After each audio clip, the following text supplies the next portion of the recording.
Hi, I'm Phoebe from DRTM, and today we're talking about home studios.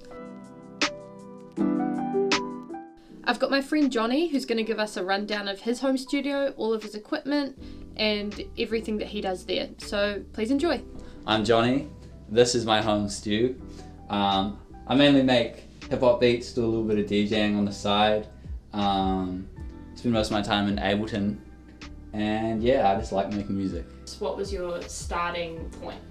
From all this, it all kind of stems from the laptop. That's kind of what you need. That's kind of the entry level thing, and you can extend with hardware from there, but Yeah, cool. it all kind of talks to the laptop. So I'd say that's kind of the first thing you need to get. This was the first thing. I don't really use it that much anymore, but I feel like every producer I know has some version of this. It's just a MIDI keyboard. You can do whatever you want with it. It's got pads, you can drum, you can map these to be different knobs. Then I got this. This is an SP404. It's pretty revered in the hip hop community for making lo-fi beats, or Jay Dilla, Madlib are pretty big names that kind of pioneered the sound.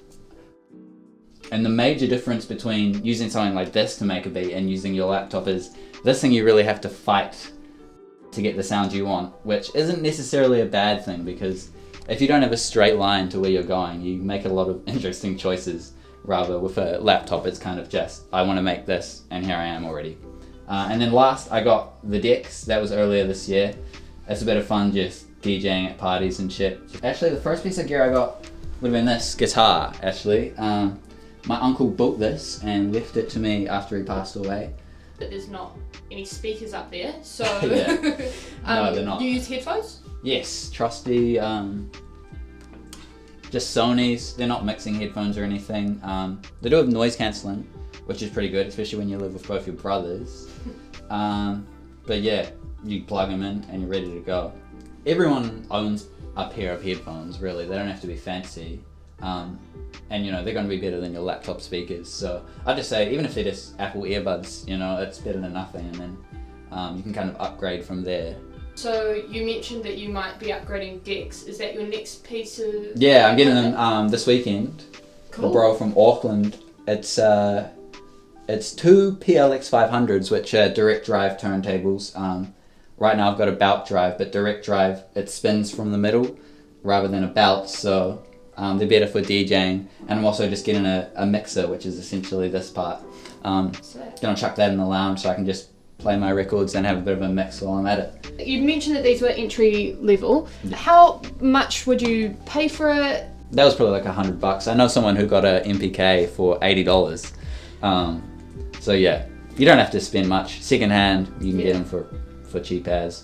So Yeah. it's kind of more about slowly building up this. Yeah, I'd say, equipment, right? yeah, you kind of just start with, if you're building at home, a laptop, and then depending on what sort of stuff you want to make. If you're trying to record your guitar, I'd say an audio interface is super important. That's just, I don't have one here. That's just something that you can plug your guitar into that plugs into your laptop, unless you track vocals or guitar or any sort of live instrument. If you had one key piece of advice, what would that maybe be? To beginners? Yeah. I'd say just don't be afraid to make some weird shit. Everyone has someone they want to sound like, but I feel like people develop their own sound in failing to get where they're, to make the sounds that they want to emulate, and they kind of develop their own path and their own sound on the way. Thanks for watching DRTM. Please go check out our other videos. We'll see you next time.